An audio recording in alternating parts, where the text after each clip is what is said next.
नमस्कार, बहुत स्वागत है आप सभी का। मैं हूं आपके साथ चेतन पाठक।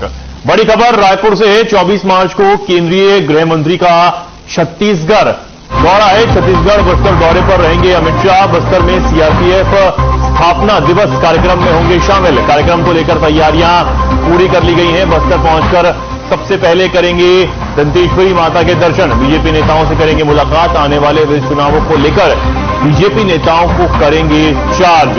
ये बड़ी खबर आपको बता रहे हैं। बस्तर में सीआरपीएफ स्थापना दिवस कार्यक्रम में शामिल होंगे। कार्यक्रम को लेकर तैयारियां पूरी कर ली गई हैं और यहां दंतेश्वरी माता के दर्शन करने के लिए भी केंद्रीय गृह मंत्री पहुंचेंगे। छत्तीसगढ़ दौरा यहां पर करने वाले हैं अमित शाह और इसको लेकर जो तमाम तैयारियां हैं वो भी पूरी कर ली गई हैं। बस्तर पहुंचकर यहां पर गृह मंत्री अमित शाह का ये दौरा है और यहां पर पहुंचकर वो मंदिर में दर्शन करेंगे और उसके बाद बीजेपी नेताओं से भी मुलाकात यहां पर वो करने वाले हैं।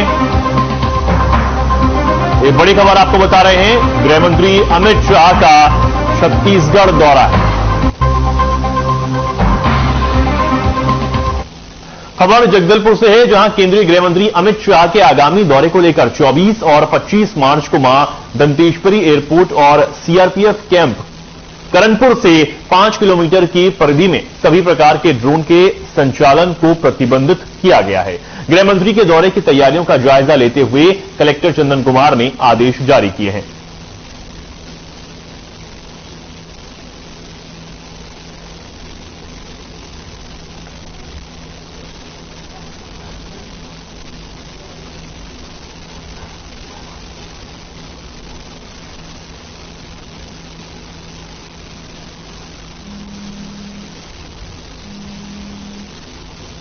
छत्तीसगढ़ सहायक शिक्षक फेडरेशन 4 साल से वेतन विसंगति दूर करने की मांग को लेकर लड़ाई लड़ रहा है।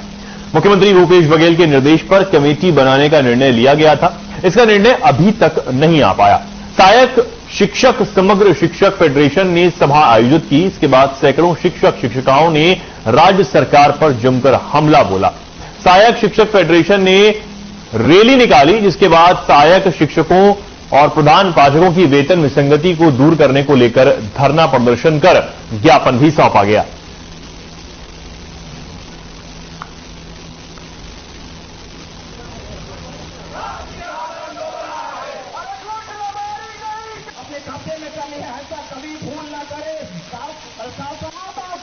हमारी एक सूत्री मांग है पूर्व सेवा की गणना करते हुए वेतन विसंगति दूर करना, और इसके लिए हमने 2018 में कार्य रैली किया था, जब विपक्ष में डॉक्टर रमन सिंह की सरकार थी। और जैसे ही संविलियन हुआ उस समय माननीय जो अभी मुख्यमंत्री महोदय हैं, उस समय तात्कालिक प्रदेश अध्यक्ष हुआ करते थे कांग्रेस के, मैंने उन्हें स्वीकार भी किया था कि वर्ग 1 और 2 के साथ की सैलरी अधिक है और जो 3 के साथ जो अभी सहायक शिक्षक एलबी है ना, उनके साथ अन्याय हुआ है। तो कहीं ना कहीं उनका वेतनमान अधिक होना चाहिए, सब उनके समतुल्य होना चाहिए। हाँ भैया, अरुण भैया, ये जो हमारी जो मांगे हैं, ये जो हमारे जो जिला स्तरीय कर्मिक न्याय पद यात्रा का कार्यक्रम चल रहा है, पूरा प्रदेश स्तर में चल रहा है, उसके कार्यक्रम के तहत आज खुर्जा जिला में हो रहा है। हम प्रथम नियुक्ति से वेतन विसंगति की गणना करवाना चाहते हैं सब।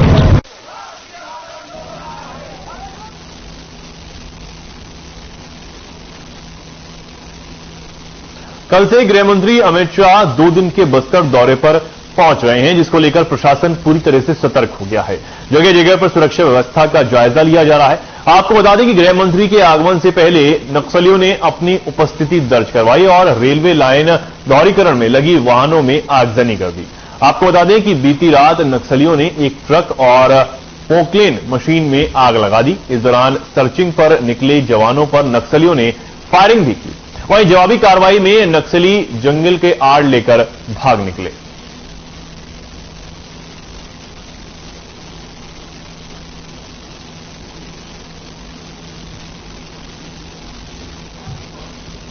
और यहां पर नक्सलियों ने एक ट्रक में आग लगाई है। ये घटना गृह मंत्री के दौरे से ठीक पहले यहां पर हुई है।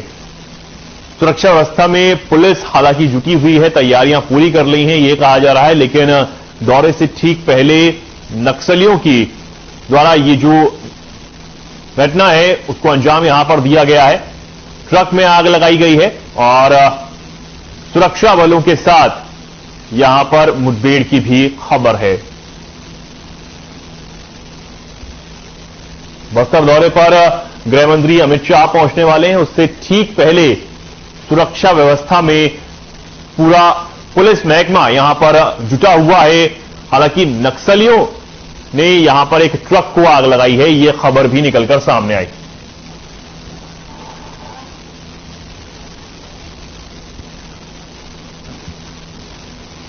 यह आप तस्वीरें भी देख सकते हैं किस तरीके से नक्सलियों ने एक ट्रक को आग के हवाले कर दिया और यह घटना ठीक पहले हुई है केंद्रीय गृह मंत्री अमित शाह के छत्तीसगढ़ दौरे से।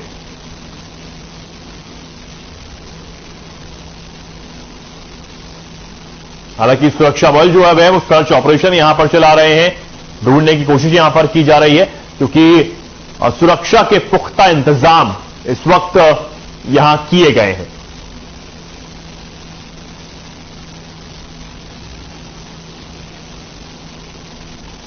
आपको बता दें बस्तर दौरे पर केंद्रीय गृह मंत्री अमित शाह पहुंच रहे हैं और उससे ठीक पहले नक्सलियों ने एक ट्रक को यहां पर आग के हवाले किया है।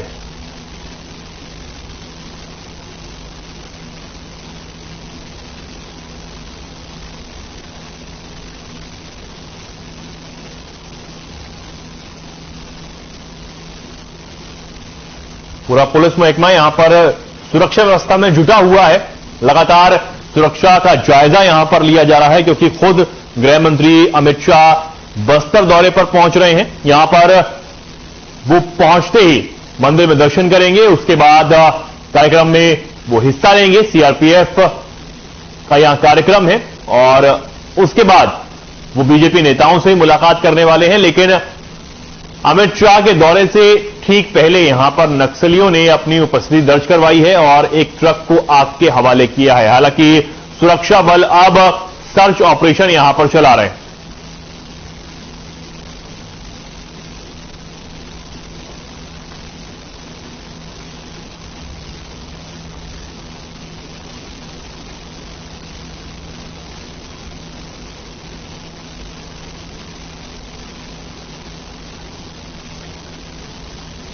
और अब इस खबर पर ज्यादा जानकारी के लिए हमारे साथ हमारे संवाददाता विजयंत गौतम जुड़े हैं। विजयंत, क्या कुछ जानकारी इस खबर पर मिल पा रही है?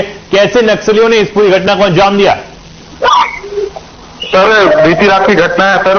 नक्सलियों ने करीब 12-1 बजे के दरमियान रात्रि के वहां लोअर एस्को से लदी हुई गाड़ी, ट्रक 10 चक्का और रेल दोहरीकरण कार्य में लगी हुई पोकलेन को आकर के पर्चा फेंक करके उसमें आगजनी की घटना को अंजाम दिया है जिसमें क्षेत्र में आसपास दहशत का माहौल देखने को मिल रहा है। दहशत के गर्दी फैलाने का काम माओवादियों ने किया है। जी विजयंत, क्योंकि गृह मंत्री अमित शाह खुद बस्तर पहुंचने वाले हैं, उससे पहले इस घटना को यहां नक्सलियों ने अंजाम दिया है। क्या सुरक्षा के लिहाज से भी एक बड़ी यहां पर एक खबर निकलकर सामने आ रही? जी, देखा जाए ऐसा घटना है बचेली थाना से 1 किलोमीटर की दूरी पे ही हुई है घटना और वहां पे पुलिस का जब घटना आगजनी की है तो करीब आधा घंटे के बाद पुलिस मौके पर पहुंच गई और गाड़ी को आग बुझाने का प्रयास किया गया। लगातार लगभग आग थोड़ा बहुत बुझा भी दिया गया था और दहशत अभी लंबी खामोशी के बाद नक्सलियों ने इस क्षेत्र में दहशत फैलाने का काम किया है। कुछ साल पहले भी उसी जगह पर नक्सलियों ने आगजनी का घटना को अंजाम दिया था। जी, विजयन, यहां पर कोई नक्सली पकड़ा भी गया है? नहीं, नक्सली पकड़ा नहीं गया सर। जब पुलिस वहां मौके पर पहुंची तो नक्सलियों ने फायरिंग की और पुलिस भी अपने जवाबी कार्रवाई की जिसमें नक्सलियों ने जंगल की आग लेकर के भागने में कामयाब हो गए थे। ठीक है, बहुत धन्यवाद आपका हमारे साथ जुड़ने के लिए और ये जानकारी हम तक पहुंचाने के लिए।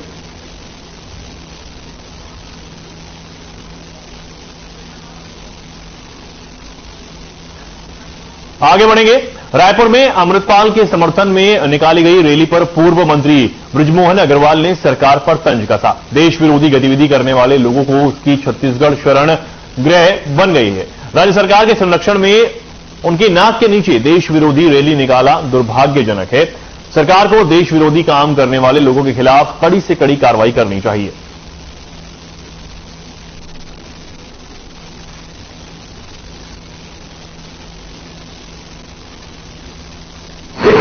पत्रकार सुरक्षा कानून के लिए हम बार बार मांग कर रहे थे कि सरकार 4.5 साल में वो विधेयक नहीं ला पाई है, और ये विधेयक लाया, उसका स्वागत है, हमने सर्वसम्मति से पारित किया।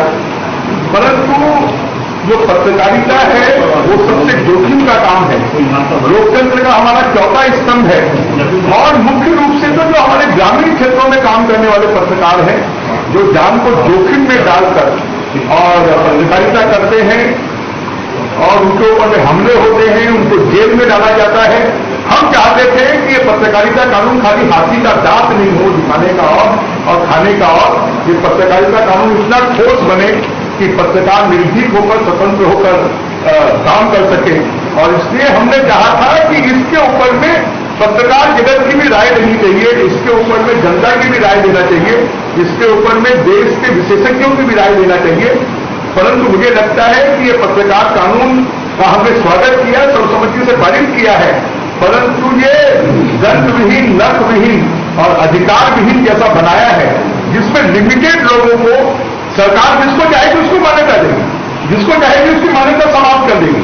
देखिए, और अब बड़ी खबर रायपुर से। छत्तीसगढ़ विधानसभा का बजट सत्र जारी। नीलिमा सिंह टेकाम को सदन में दी गई श्रद्धांजलि। सदन में आज 2 ध्यानाकर्षण प्रस्ताव लाए जाएंगे। नारायणपुर में सड़कों के जर्जर होने का मुद्दा भी यहां पर उठेगा। छत्तीसगढ़ विनियोग विधेयक 2023 पर चर्चा की जाएगी। अपने विभागों से जुड़े सवालों का मंत्री यहां पर जवाब देंगे। तो ये बड़ी खबर आपको बता रहे हैं। छत्तीसगढ़ विधानसभा का बजट सत्र जारी है। नीलिमा सिंह टेकाम को सदन में श्रद्धांजलि दी जाएगी। सदन में आज 2 ध्यानाकर्षण प्रस्ताव भी लाए जाएंगे। सड़कों के जर्जर होने का मुद्दा भी यहां पर उठाया जाएगा। ये बड़ी खबर।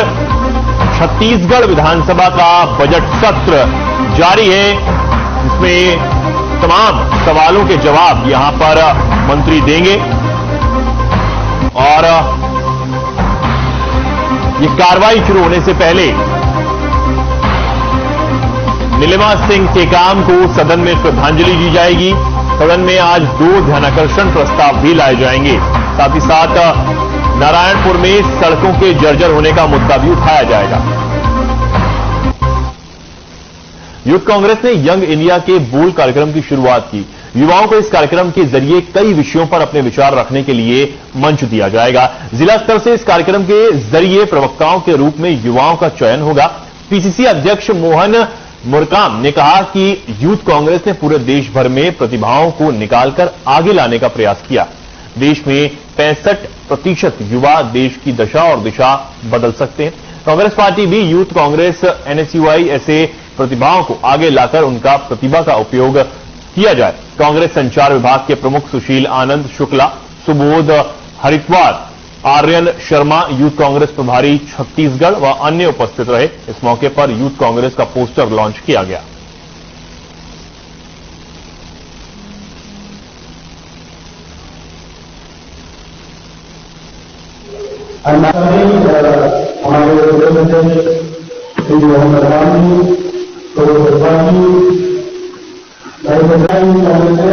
जो अपनी बात गुलामी के साथ करते आए, आज दिल्ली में सदन के भीतर जो देश के नगरीय भूमिकाएं और बेरोजगारी के खिलाफ आवाज उठाते हैं, उनका माइंड म्यूट कर दिया जाता है।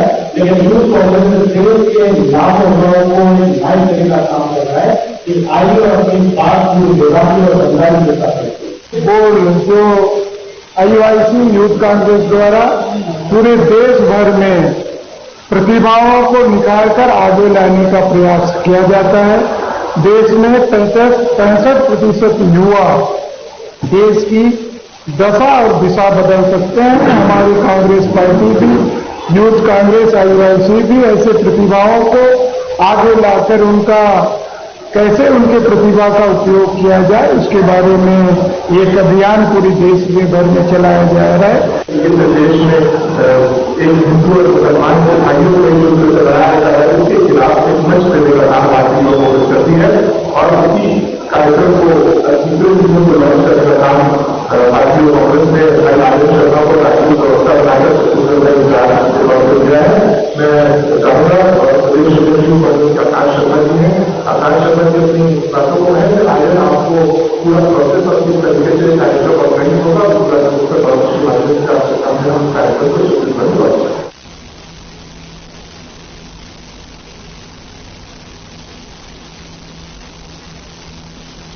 नगर निगम का बजट सत्र का दूसरा दिन सभागृह में पक्ष और विपक्ष के लिए जबरदस्त हंगामे भरा रहा। सभागृह में बांटा गया पेपर वर्क में त्रुटि, अनियमितता, जवाहर मार्केट की दुकान निर्माण पर विपक्ष ने मुद्दा उठाया और मुदासिब पर महापौर एजाज देबर में अपनी पक्ष रखा। भाजपा सांसद मृत्युंजय दुबे का बयान भी सामने आया। उन्होंने कहा कि दुकानों के आवंटन और टेंडर में अनियमितता, गीला कचरा डस्टबिन बांटे जाने चाहिए। साथ ही उन्होंने अपनी गलती माना स्वीकार किया। इस मुद्दे को लेकर महापौर एजाज देवर ने कहा कि विपक्ष ने अनियमितता को लेकर कई मुद्दे उठाए हैं। अनियमितता को लेकर जांच के लिए कमेटी बनाई जाएगी, कार्य भी होंगे और हमने जो वादे किए थे वे काम करके दिखाया है।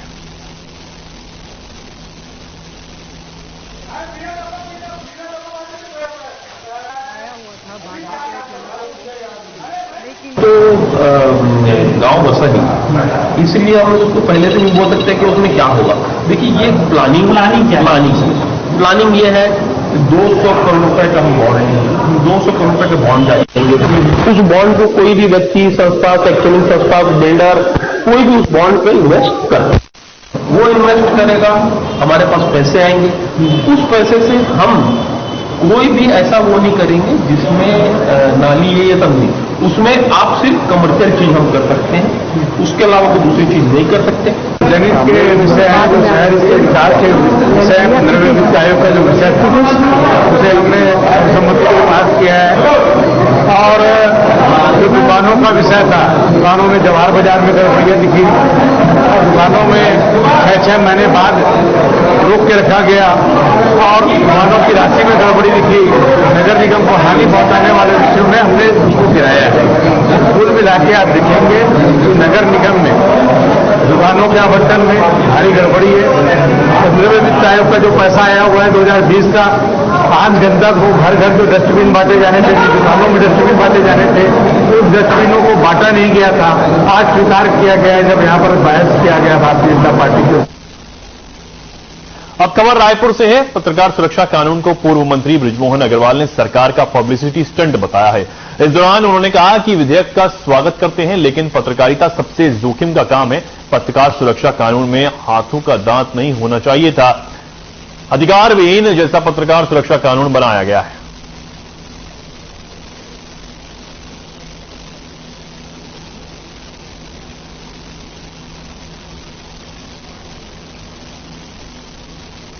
आज विधानसभा के लिए ऐतिहासिक दिन और पूरे छत्तीसगढ़ के लिए ऐतिहासिक और हमारे पत्रकार साथियों के लिए बहुत ही अविस्मरणीय दिन रहा है, क्योंकि आज छत्तीसगढ़ मीडिया कर्मी सुरक्षा विधेयक न केवल प्रस्तुत हुआ बल्कि पारित भी हुआ है।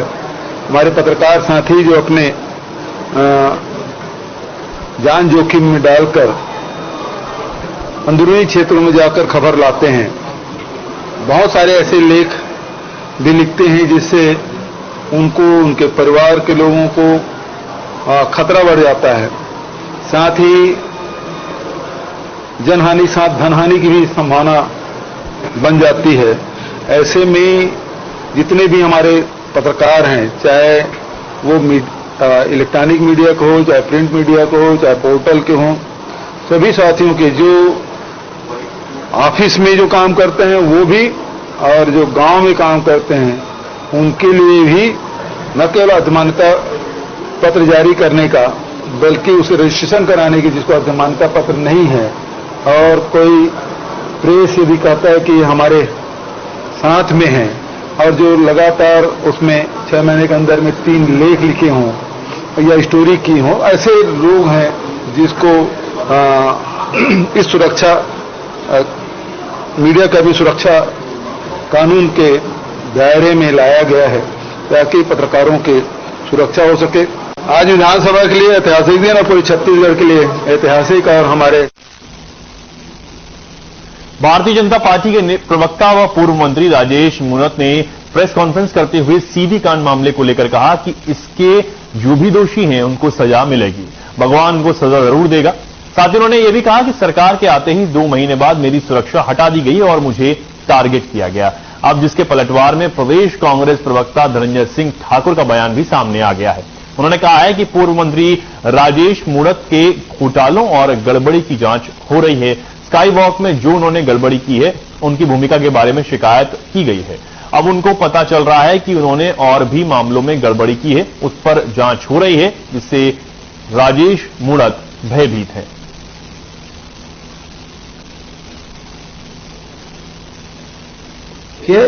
पूर्व मंत्री राजेश मूणत के घोटालों और गड़बड़ झाला की जांच हो रही है। स्काई वॉक में जो उन्होंने गड़बड़ियां की है, जो आर्थिक अनियमितताएं हैं, इसमें उनकी भूमिका के बारे में शिकायत हुई है। अब जब उनको पता चल गया है कि उनकी और भी मामलों की जांच इसके माध्यम से होगी, इससे राजेश मूणत भयभीत है और झूठे आरोप लगाकर जो भ्रष्टाचार है, जो काली कमाई उन्होंने किया है, जो कमीशन खोरी है, उससे जनता का ध्यान भटकाना चाहते हैं। सीडी कांड के पीछे भारतीय जनता पार्टी के नेताओं की भूमिका रही है। कांग्रेस नेताओं को फंसाने का षड्यंत्र रमन सरकार के दौरान किया गया था और दोषी कोई है तो भाजपा के नेता है, उनको सजा मिलनी चाहिए। देखिए, पूर्व मंत्री राजेश मूणत के घोटालों और गड़बड़ झाला की जांच हो रही है। स्काई वॉक में जो उन्होंने गड़बड़ी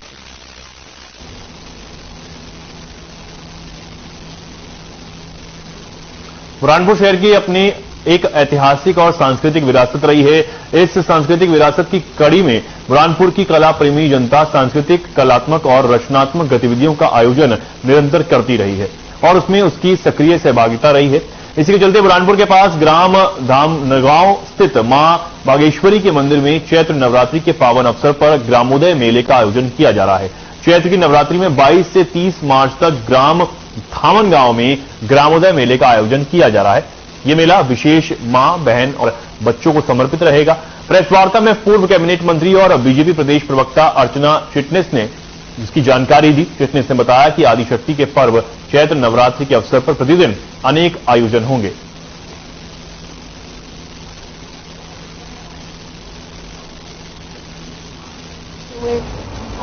तेरह तारीख से धामनगांव में मां बागेश्वरी ग्रामोदय मेला संचालित है। उसके हमारे सभी समिति के लोग यहाँ उपस्थित हैं और इस वर्ष भी यह मेला होगा। दिन में कृषि के प्रशिक्षण होंगे, प्राकृतिक खेती से लेकर, केले से लेकर, विभिन्न उद्यानिकी फसलों से लेकर मिलेट्स तक, मोटे अनाज से लेकर तमाम प्रकार के पशुपालन से लेकर तमाम प्रशिक्षण होंगे और सांस्कृतिक कार्यक्रम शाम में होंगे, जिसमें बड़े बड़े अच्छे हमारे स्थानीय कलाकारों से लेकर बाहर से आए हुए कलाकार भी होंगे। बहुत सी दुकानें होंगी और मेले में जो कुछ साधारणतः होता है वो सब होगा। अब खबर रायपुर से है, जहां विगत दिनों बस्तर जिले के भेजरी पदर में घटित घटना को लेकर भारतीय जनता पार्टी के प्रदेश अध्यक्ष अरुण साव ने एक 6 सदस्यीय जांच समिति का गठन किया था। समिति के सदस्य ननिकराम कंवर, विधायक दिनेश कश्यप, किरण देव, बैदूराम कश्यप, राजाराम तोड़ेम, शिव नारायण पांडे के साथ बीजेपी प्रदेश महामंत्री केदार कश्यप ने घटनास्थल पहुंचकर ग्राम वासियों से मुलाकात की और मामले की जांच की।